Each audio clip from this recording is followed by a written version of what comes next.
Welcome to the future #1 programming podcast on the internet. We're not there yet, but if you'd like, subscribe, comment, and share with others, who knows? We might get there one day. So this is the first podcast episode on the PixemWeb channel. And the reason why I'm creating this podcast is because I want to try to add some new ideas into the way I create content on the channel itself. I think that podcasting could be very interesting, especially when talking about programming, talking about artificial intelligence, talking about WordPress, talking about the different tools that we use on a daily basis to get our jobs done. Now, this is not going to be a replacement to all my other types of videos. This is going to be in addition to my other videos. I'll still create tutorials on how to code various types of projects. But in creating the podcast, what I want to do is create another way to provide value to you. And it's about experimentation. It's about finding new ways to share my thoughts, my opinions, and things that I think would be helpful. Now, if this is your first time here to the channel, then my name is Joel. I'm the creator of this channel and PixemWeb.com. And the types of videos I create here are all centered around programming, coding,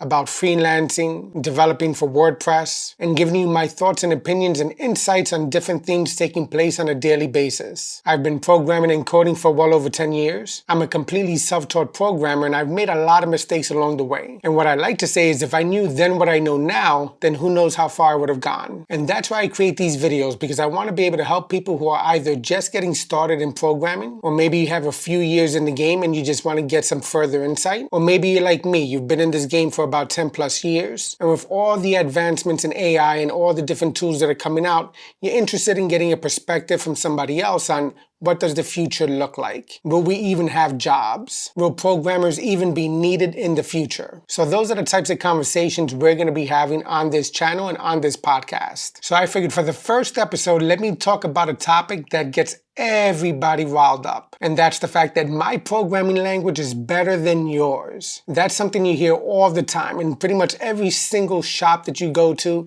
they're going to be using some framework, some library, some stack of languages, and they're going to give you a million reasons why their language, their stack, their tools are the absolute best and nothing else can come near them. And they'll be pretty convincing. And you might leave questioning whether or not you spent all this time learning the wrong language. And now the inspiration for this video came from the fact that I released a video not too long ago talking about the different programming languages and which ones are the best. And one of the comments, the gist of it was, you probably should never put PHP on your resume. Yeah, there's a lot of haters out there when it comes to PHP. So that got me thinking. I've been programming with PHP for a long time. And over the years, I've seen all the memes, I've seen all the caricatures, I've seen all the different types of jokes made about PHP in terms of security, in terms of performance, in terms of the formatting. And I figured now's the time for me to give my 2 cents. Why do I think that PHP is a great language? And forget about PHP, because this episode is not about just PHP in itself. This is really about talking about how programmers really get fixated or bought into their language and don't want to hear anything else. And this doesn't just happen with programming languages. This also happens with frameworks. This happens with libraries. You know, which one do you use? Do you use React? Do you use Angular? Do you use Vue? And wait a minute, if you're going to be using JavaScript on the server side,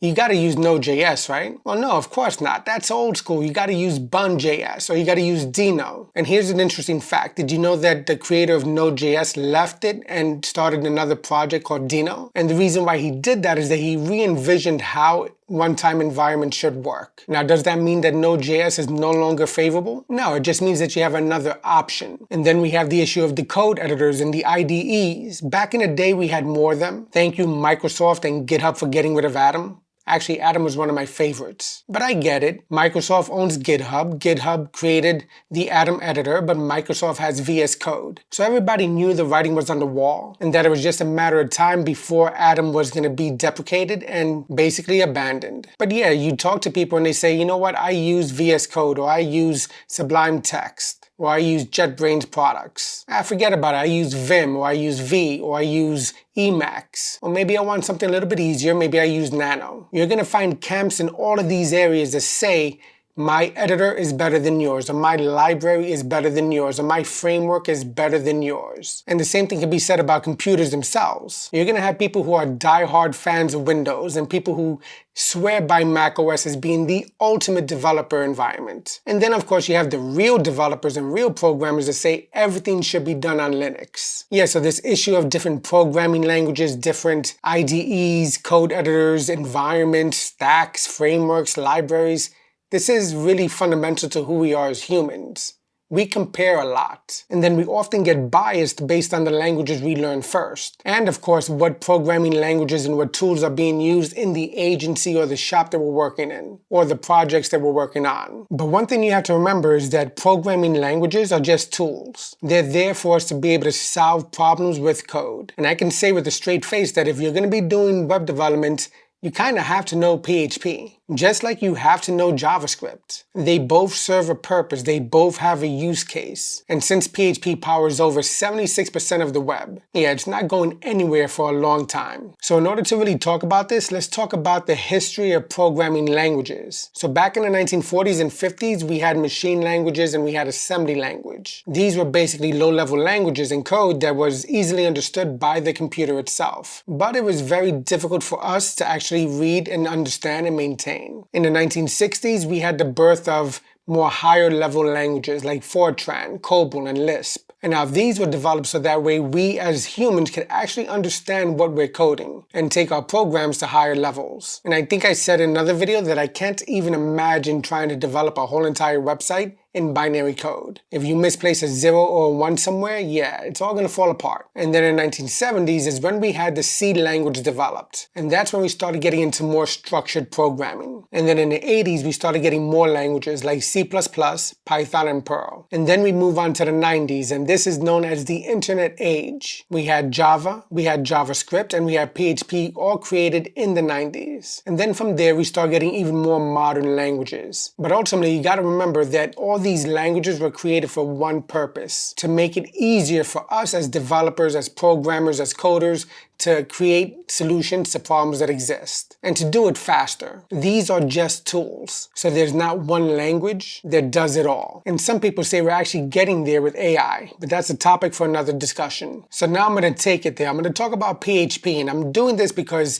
everybody loves to hate on PHP. You always see the jokes, you see the memes, you hear everybody talking about it. They say PHP is dead. Well, considering the fact that it powers over 76% of websites, yeah, it's not dead. And then we go into the fact that people say PHP is not secure. And now the thing is, you got to remember, PHP's been around since the early 90s. It was started off as a personal project, and it was actually never really meant to be what it is today. But because it was a powerful language and because it solved the problem that a lot of people had, a lot of time and energy and investment in terms of developers, programmers, and investments have been made to make PHP what it is today. So yeah, back in the day with PHP 3 and PHP 4, there were issues when it came to security and performance. But guess what? That's the past. Today, PHP is a very secure programming language, and it's blazing fast in comparison to others. Is it the fastest? No. Is it the most secure? No. Is any language really truly 100% secure?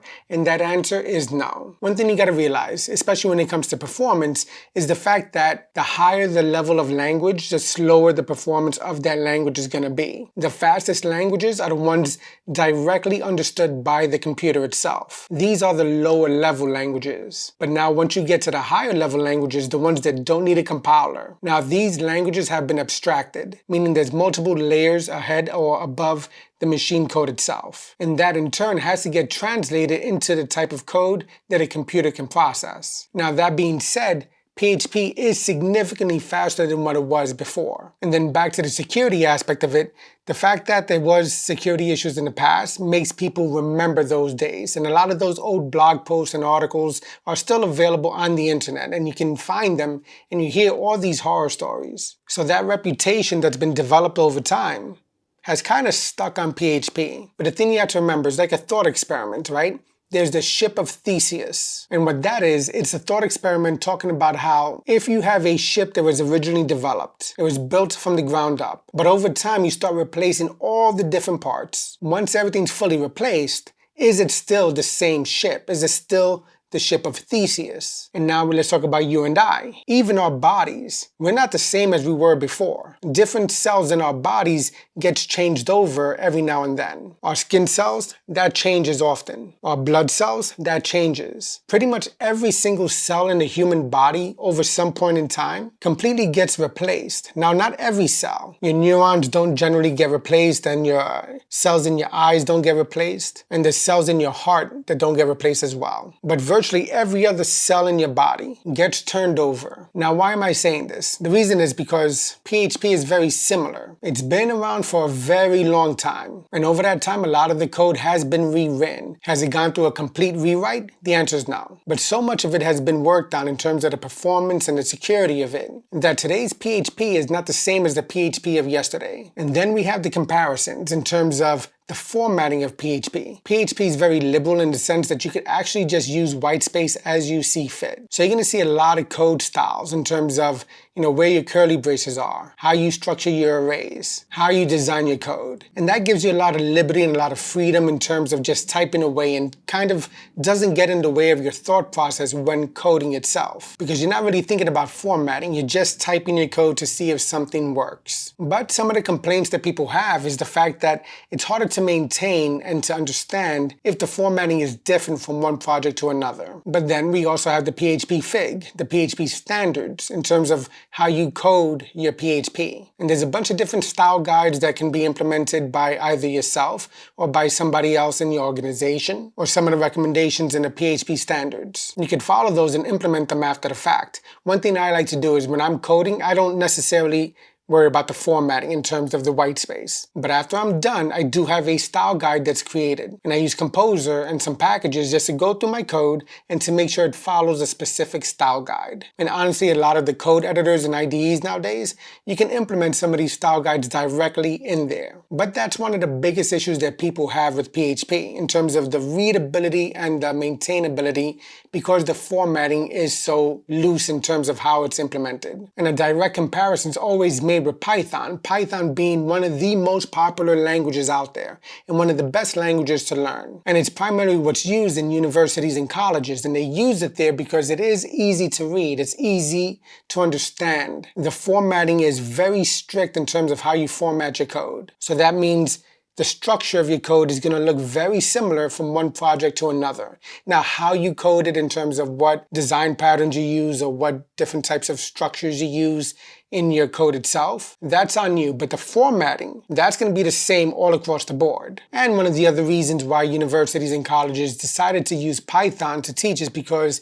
it's a general purpose programming language. You could use it for a variety of different types of tasks. You could use it for web development. You could also use it for desktop development. You could also use it for scripting purpose, for data science, for artificial intelligence, for machine learning. Automation is a big thing with Python. It can be used in a variety of different ways. But now that's one of the issues with Python, the fact that it could be used for virtually anything. That means it's not the absolute best language for one particular thing. It's also not the fastest. And then you're going to hear about people talking about, well, you should just learn JavaScript because you can use JavaScript everywhere.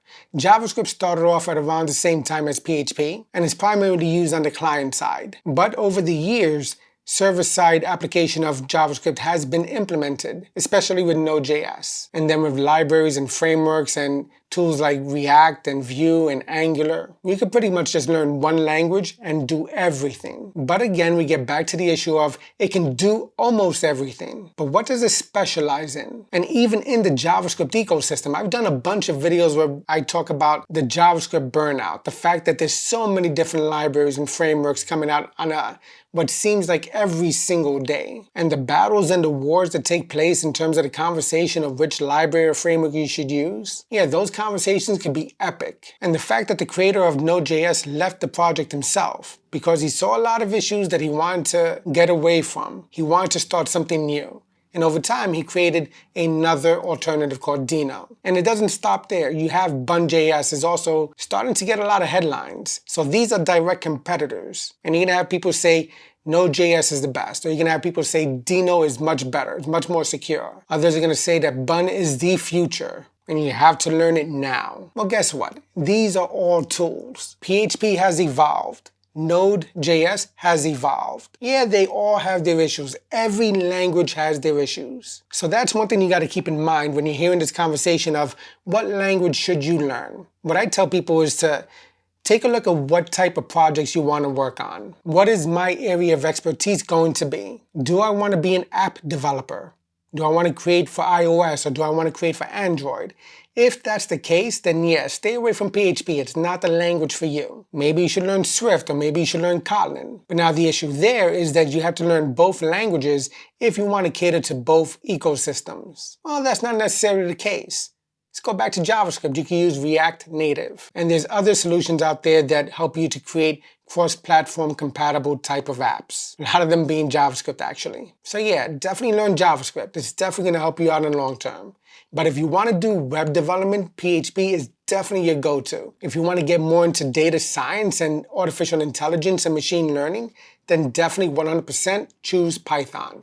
You can use PHP for AI, but it's not what it's made for. It's particularly designed and focused on web development. You could do a lot of scripting with it. You could do a lot of command line interface type of projects with it. But what PHP is made for is web development on the server side. So that's what I tell people when you're looking to learn a language, if it's going to be your first language or if you're looking to learn another language, always determine first what is the types of projects you want to work on. And that should be your starting point. And then from there, look at the types of jobs you want to have. Are you going to be a freelancer? Are you going to be working for an agency or a design shop? Or are you going to be working for a larger company? If you're going to be working for a large company, then you definitely want to learn the stack of languages that they use at that company. You know, some companies would rather use Go. Some would rather use C or C++ or C#.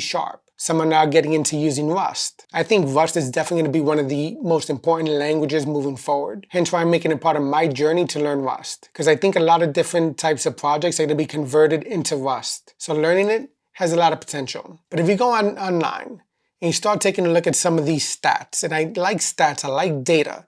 Data matters because that gives you an idea of what direction our world is going in.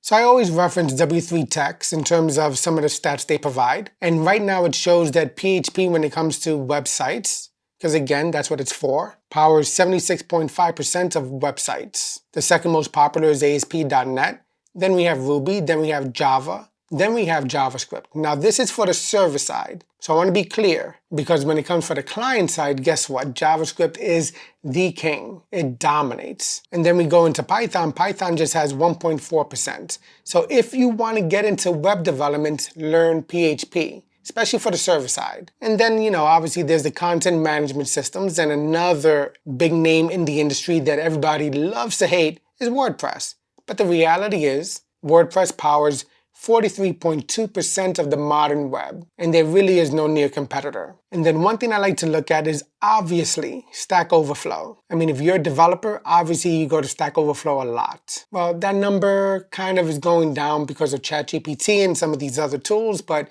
again, that's another conversation. But they have their yearly survey, and they show what programmers favor most. So out of 87,510 responses, JavaScript is number 1, Python number 2. PHP falls in, what is that? 1, 2, 3, 4, 5, 6, 7, 8, 9, 10, 11, 12, 13, in the 14th position over here. And then they have this new metric of desired and admired. Now the thing is, you gotta understand, these programming languages is like a popularity contest. You know, you hear all the negatives of one language and it kind of sticks with you. It gets a bad reputation. It's kind of hard to shed that. But again, it's not the same PHP of yesterday. It's faster, it's more performant, it's more secure. Now, when I talk about security, a lot of the responsibility is also on the coder, on the programmer. If you are just trying out PHP for the first time, it's likely you're going to write some insecure code. Why? Because you have a lot of liberty in how you code with PHP. It's a loosely typed language, and some other languages are more strictly typed. But you see some of the stats over here, and I'm going to share this for the video aspect of the podcast. I'll share a screenshot of this survey here on Stack Overflow. But then they also have another section over here, the most popular technologies. And again, JavaScript's number 1. HTML and CSS are number 2 in terms of that stack right there. Then we have Python, SQL or SQL. Then we have TypeScript, and then we have Bash and Shell. in pretty much all shell environments. And the reason why that's going up in terms of popularity is because a lot of things can be done on the command line. Obviously, Java is very important. We have C#, C++, C, and PHP is there as well. So Stack Overflow has their survey, and they survey every year.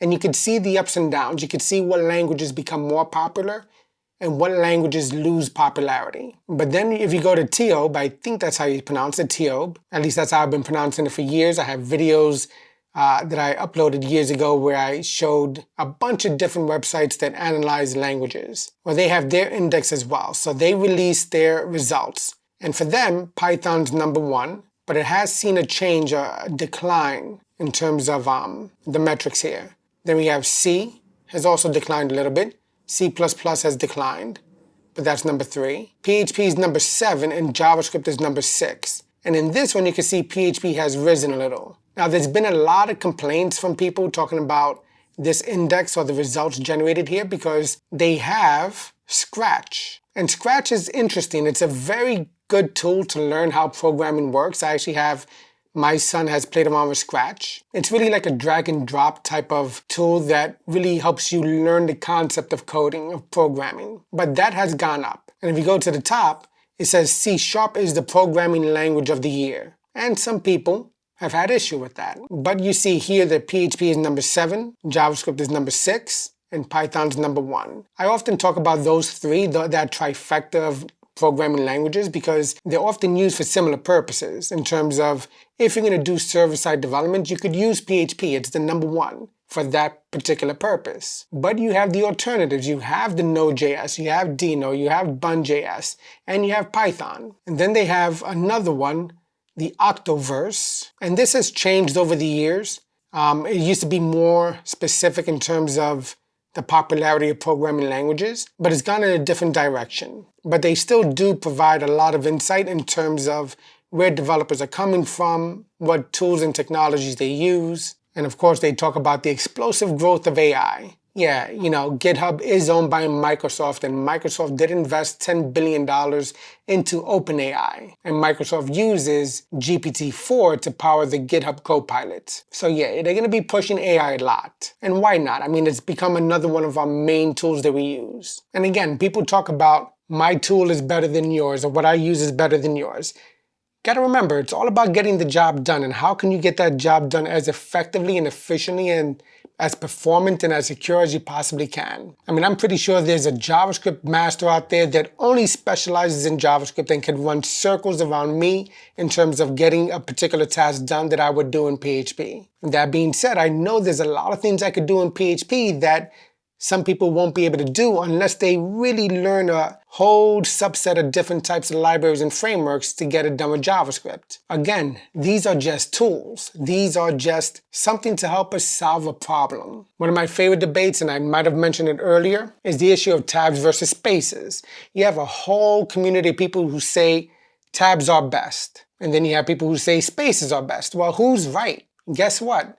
It's whatever's best for you. I have a video on that, and I actually mentioned about how one group of people earn more money than others in terms of tabs and spaces, and I'm going to recommend you check out that video and check out some of the comments there also, because it's very interesting. But then it goes into the issue of causation versus correlation. Are programmers making more money because of using either tabs or spaces, or is it just a correlation, not a causation? So basically, the idea I want to get across to people is the fact that it doesn't matter which language you use, as long as it's the language that solves the problem you're looking to solve. Is it the right language for the type of project you're working on? Does it have the support for the types of libraries and frameworks you're going to be probably using in the future? Because most languages don't have the capability to out of the box do basically everything, but they have libraries and frameworks, and they have modules and packages that can be used in order to get something done. And that's true for basically all languages. So to the person who said that, PHP shouldn't be on your resume,